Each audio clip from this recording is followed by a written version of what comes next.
That having been said, there are parts of my presentation I want to go over quickly, others will spend some time on. First and foremost, for me, what the big story is Nigeria. It's not in France. Okay, and I choose to focus on Nigeria for a very simple reason. The number of dead is incredibly higher.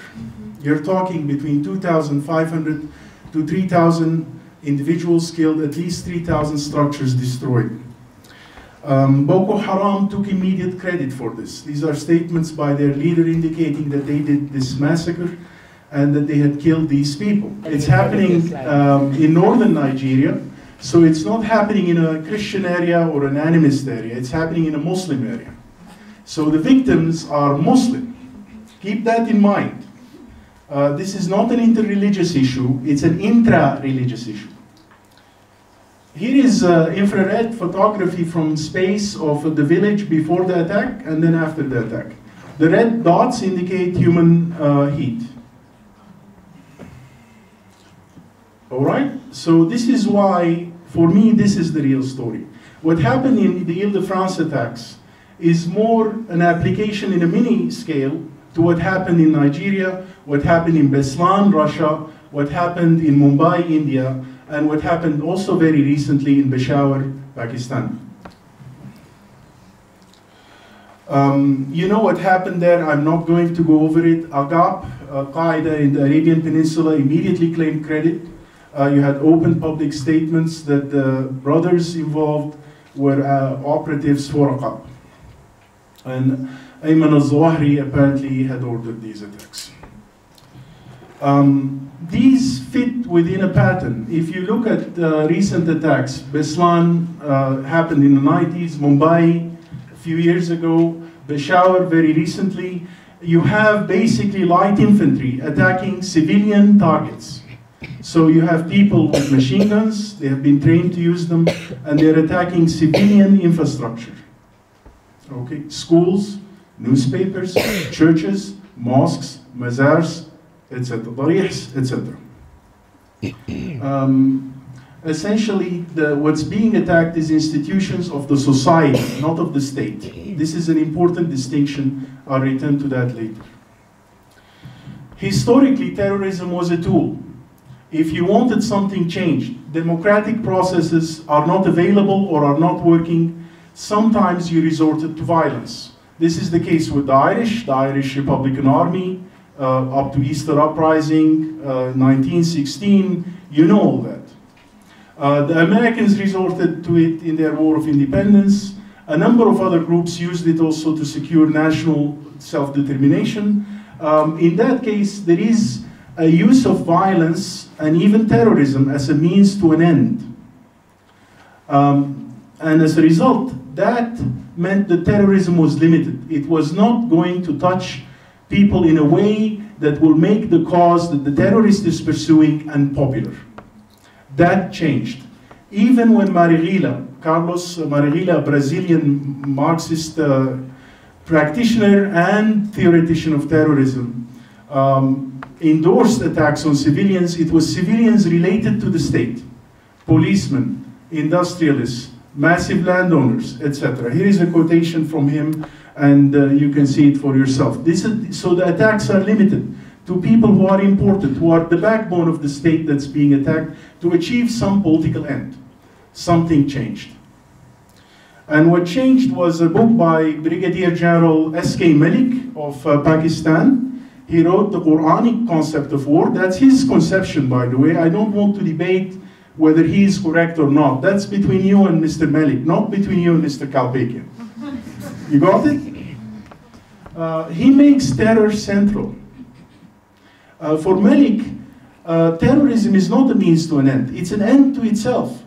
And he puts it very clearly in page 59 of his book. And the book, by the way, had forewords written by General Zia al-Haq, by the Attorney General of Pakistan at the time as well. Terror is not a means of imposing a decision on the enemy. It is the decision we wish to impose on him. So terror is an end on itself now. He believes this is something that will dislocate the faith of the enemy. So you do terrorism on Hindus, they fear you and you dislocate their belief in Hinduism. Well, this is taken further and it's articulated by Mustafa Sittemaryam al-Nassar, who is a Syrian Spanish dual citizen. He holds a degree in history from Jordan, and he's quite a good writer. He has several books, The Failure of the Syrian Jihad, and then he has another book called The Global Islamic Resistance Call, which is a massive book, 1,600 pages. It's quite an interesting work. He lectures well also. He's very, very strong lecturer. I mean, it's impressive to see him lecture. And he uses the blackboard quite effectively, among other things. Pedagogically, it would have been better if he had taken out his frustrations into academia.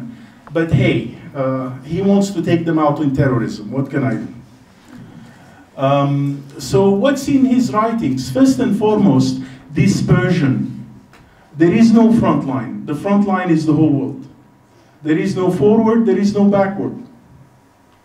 The enemy's military, i.e. Western militaries, Arab state militaries, are almost an afterthought. They are not interested in them. They're interested in fighting civilians to bring terror worldwide. His doctrine, as outlined by Brynjar Lea, who is a Norwegian military professor, basically argues that you do not have to have a formal organization. What you need is a common ideology and a training program. So for Mustafa Sittemaryam al-Nassar, there is heavy indoctrination as a very important part of the process. For him, you have to place training camps in every house of the Ummah. And for him, jihad is violent. Notice I'm adding for him, for him, for him. You may have other opinions. You may want to argue them directly with him. This is called fourth generation warfare. It has been theorized on by several US colonels, colonels in American English. And basically you change the operational mode. You don't fight military on military. That's passé. You have light infantry attacking civilians. And this is another kind of victory. You force your enemies to become defensive, to give up their freedoms of speech, their freedoms of movement, their freedom to live free of surveillance. Okay? In many ways, what happened with the NSA after 9/11 has been a victory for Al-Qaeda. Okay, everybody is a target, all right? Don't think you have any kind of special immunity for whatever reason. Pakistan began utilizing this tool against India, and it became its biggest victim. This week, the terrorists shut off electricity to 140 million people in Pakistan, including hospitals. You don't have only drone strikes, you have Taliban attacks in Pakistan. Being Muslim, being Salafi, being Sha'iri does not protect you. Their definition of a Muslim is somebody who participates in their jihad. So if you die, even though you're a Muslim, in an attack, you're just collateral damage. There is no Moroccan exceptionalism to this. We had attacks in 2003, we had attacks in 2007, we had the Argana Cafe attack. There is no Moroccan exceptionalism. Moroccan civilians, Muslims, have been killed by these people. There are possible policy responses. You can follow what Ronald Noble of Interpol has suggested: arm the whole civilian population. In other words, United States. And therefore, massacres every few weeks in movie theaters, schools, restaurants, post offices. Okay? Bad idea. The second option he is providing is to set up secure perimeters everywhere which is a potential target. My problem with that is everything is now a potential target. So what's the possible midway?